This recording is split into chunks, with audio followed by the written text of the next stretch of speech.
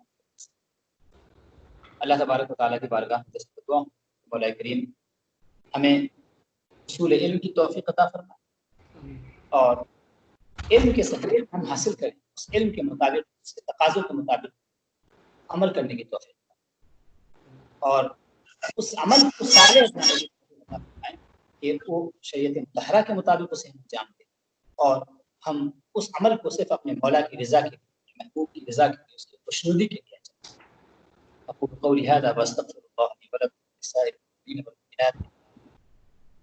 اب کوئی سوال ہو، سوالات؟ جی حضرت، یہ جو فرمایا گیا کہ ہدایت اللہ کی طرف سے ہے اور اللہ جسے چاہتا ہے ہدایت فرماتا ہے، اس میں مطلب انسان کا کیا رول ہے؟ کیا مطلب کیا اللہ مقدر یا تقدیر یا کس طریقے سے وہ مطلب جیسے قرآن شریف کی ایک آیت ہے، میں صبح مطلب دیکھ رہا تھا، اس کو میں نے شیئر بھی کیا تھا لوگوں میں، میں اس کو اس پہ چیٹ میں ڈالتا ہوں۔ سورہ یونس کی یہ آیت ہے، کیا نام ہے اس کا اپنا،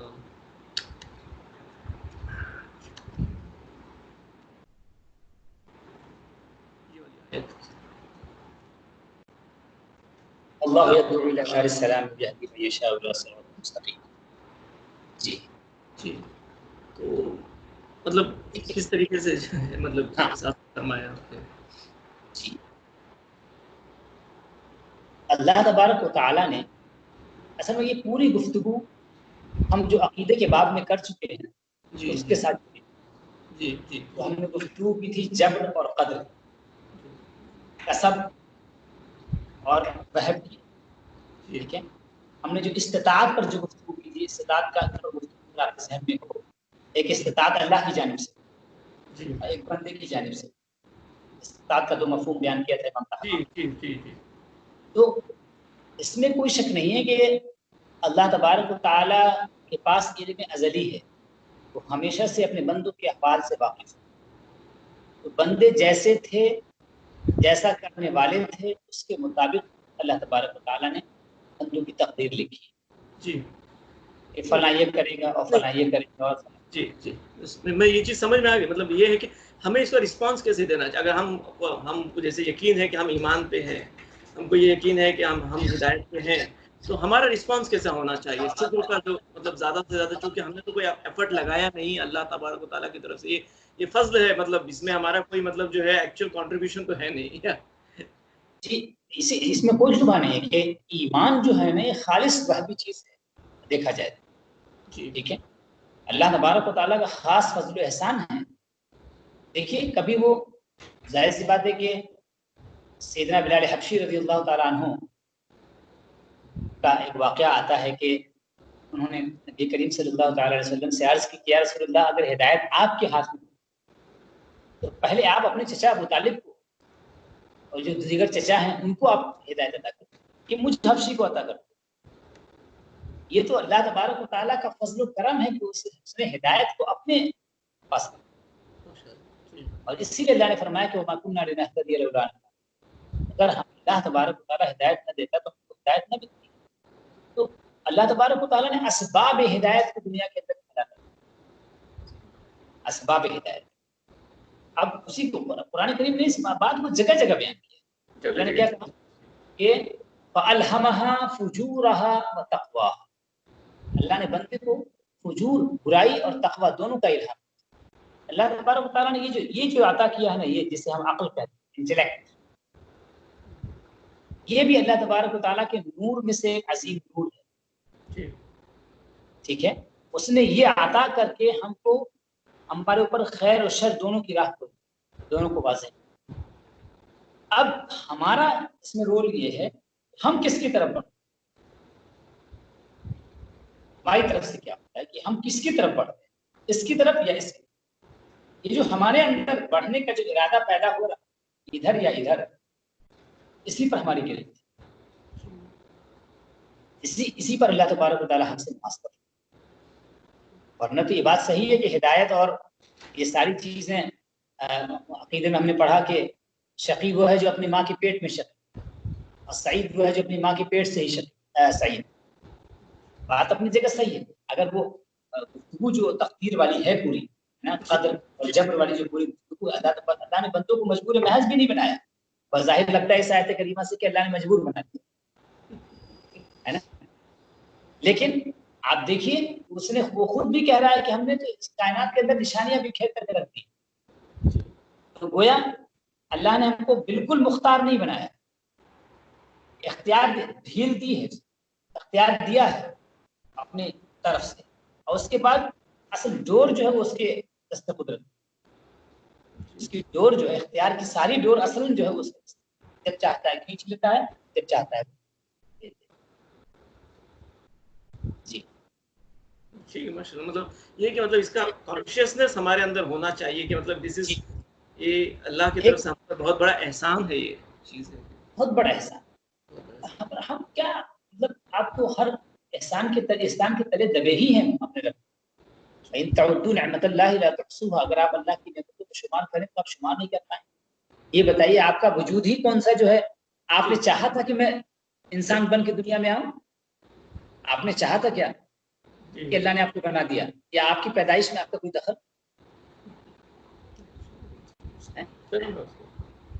جانور بنا دیتا ہو, لیکن اس نے چاہا کہ نہیں ہمیں انسان بنایا ہو, تو اس کا سراسر احسان ہی تو ہے. یہ ہمارا وجود خود اس کے احسان تلے دبا ہوا. بندہ کا اپنے رب کے احسان سے الگ ہو سکتا ہے. ہمارا جو عمل ہمارا جو عمل یہ آٹو پائلٹ موڈ میں چلتا ہے. ہم نمازیں تو پڑھتے ہیں ایک دم آٹو پائلٹ موڈ سٹائل میں, نیت کی میں نے 4 رکعت نماز پڑھ لی. ایکچولی نا جو شعور ہے نا, جو شعور اصل میں نکل گیا. ہم لوگ جو ہے نا, ہم لوگ کی جو نماز زندگی, جو دینی زندگی ہے نا, وہ روبوٹ کی طرف سے اس میں احساس نہیں ہے, شعور نہیں ہے. جبکہ اللہ تبارک و تعالیٰ کی بارگاہ میں جو قبول ہے, جس کی قبولیت ہے, وہ کیا ہے؟ اسی احساس کی قبولیت ہے. قرآن نے کیا کہا؟ قرآن قربانی کے سلسلے میں کیا کہا؟ لن ینال اللہ لحومها ولا دماؤها ولکن ینالہ التقوی. اللہ کی بارگاہ میں نہ خون پہنچے گا نہ گوشت, بلکہ کیا پہنچے گا؟ تقوی پہنچے گا. آپ جب چھری چلا رہے ہوتے ہیں تو یہ جو قربانی کا احساس ہوتا ہے کہ مولا یہ تو ایک سمبل ہے, جانور تو ایک سمبل ہے, ٹھیک ہے, میں اپنی جان کو بھی قربان کر سکتا ہوں. یہ جو آپ اس احساس کے ساتھ جو کرتے ہیں, اور یہ کہتے ہیں کہ ان صلاتی و نسکی و محیای و مماتی للہ رب العالمین, یہ دعائیں بھی ہماری زبانوں پہ صرف رائج ہیں, کہ قرآن کی آیات بھی صرف زبانوں پہ رائج ہیں, زبانوں پہ چل رہی. جیسے کہ ایک انسان, جیسے یوں سمجھ لیجیے کہ جیسے وہ ریکارڈڈ کیسٹ ہوتی تھی نا پہلے, ریکارڈڈ کیسٹ کی, جس میں کوئی شعور و احساس نہیں. شعور و احساس جو غائب ہو گیا, اسی کو زندہ کرتی ہے. صوفیہ کی ساری جدوجہد ہوتی ہے اسی پر ہوتی ہے کہ یہاں سے اس سے نکلو, اعمال کے ساتھ ساتھ اس کے اندر جو اس کی روح ہے اس روح کو پہلے. اسی لیے تصوف کے بارے میں کیا کہا گیا کہ لیس التصوف علم ينسخ وانما هو روح تنفخ. تصوف کوئی لکھی جانے والی چیز نہیں ہے, بلکہ تصوف ایک روح ہے جو قلب میں پھونکی جاتی ہے, دلوں میں پھونکی جاتی ہے. سمجھ گئے؟ جی.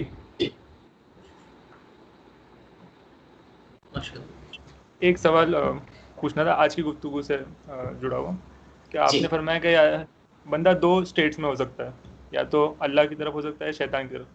تو جیسے شاہد بھائی کا بھی سوال تھا, کچھ عمل ہم پورے نہیں کرتے, مطلب کچھ آٹو پائلٹ موڈ پہ جو بھی طریقے, تو اس میں کوئی بیچ کا اسٹیٹ نہیں ہوتا ہے آدمی کا, کہ مطلب آدمی چاہ رہا بھی اللہ کی طرف. دیکھیے اس کی 2 صورت ہوتی ہے سر. ایک تو ہوگا کہ بندہ بالکل ہی شیطان کی طرف, اور جو گنہگار بندہ ہوتا ہے نا, وہ اپنے بعض اعمال میں اپنے رب کے ساتھ ہے, اپنے رب کا پیروکار ہے, اور بعض میں جو ہے وہ شیطان کا پیروکار. ایسا ہو سکتا ہے. اسی لیے کہا گیا ہے کہ ولایت کے ساتھ, جو مطلق خاص ولایت کی بات نہیں کر رہا ہوں, جنرل جو ولایت کی میننگ ہے اللہ کا دوست ہونا, تو ہر مومن اللہ کا دوست, کل مؤمن ولی. ہر مومن ولی ہے. تو یہ جو کہا جاتا ہے کہ ہر مومن ولی، اس کا یہی معنی ہے کہ وہ چونکہ مومن ہے اس لیے اللہ کا ولی ہے. کچھ اعمال وہ اللہ کی اطاعت کے کرتا ہے اس لیے وہ اللہ کا دوست. لیکن دوسرے اینگل میں چونکہ بعض اعمال وہ شیطان کی بھی اطاعت میں کرتا ہے تو وہاں پر اللہ کا دشمن بھی ہو گیا. اسی لیے جو گناہ گار مومن ہے اس کے اندر دونوں صفت جمع ہو سکتی ہے، ولایت اور عداوت دونوں صفت جمع ہو سکتی ہے. قرآن کریم نے اس کا ذکر بھی کیا ہے. اللہ نے فرمایا وآخرون اعترفوا بذنوبهم خلطوا عملا صالحا وآخر سیئا عسى الله ان يتوب عليهم. اللہ کے کچھ بندے ایسے ہیں جنہوں نے اپنے اچھے اعمال میں برے اعمال کو ملا لیا ہے. ٹھیک ہے، تو اللہ نے ان کے لیے بھی خوشخبری سنائی کہ عسى الله ان يتوب عليهم. امید ہے کہ اللہ ان کی توبہ قبول کرے. امید. لیکن وہی کہ انسان کے اندر احساس پیدا ہو، اس لیے امپورٹنٹ جو چیز ہوتی ہے گناہ کا ہو جانا یہ امپورٹنٹ نہیں ہے، گناہ پر جمے رہنا یہ امپورٹنٹ. اگر آپ گناہ پر جمے ہیں اس کا مطلب یہ ہے کہ پھر آپ جو ہے دور جا رہے ہیں آپ ہدایت سے. ہم انسان ہیں، ہم لڑ رہے ہیں، ہمارا دشمن ہے. لڑنے میں کبھی ہم گریں گے نا، ایسا تھوڑی کہ ہر بار ہم ہی دشمن پہ وار کر پائیں. کبھی وہ بھی تو ہم پہ وار کرے گا. گر جانا یہ بات نہیں ہے. گرتے ہیں شہ سوار ہی میدان جنگ ہے نا، شہ سوار ہی گرتے ہیں نا، تو گر جانا اہم نہیں ہے. اسی لیے دیکھیے بھول کر جو گناہ ہو جاتا ہے، ٹھیک ہے، اس پہ زیادہ وعید نہیں آئی ہے اس پہ. اور وہاں پر یہ کہا گیا کہ انسان کو توبہ کرنا چاہیے اور فوراً لوٹنا چاہیے. لیکن اصرار علی الذنب جو ہے گناہوں پر جمے رہنا، انسسٹ کرنا، یہ اصل میں بہت ہی چیز ہے. اللہ نے اس کی جگہ جگہ مذمت فرمائی.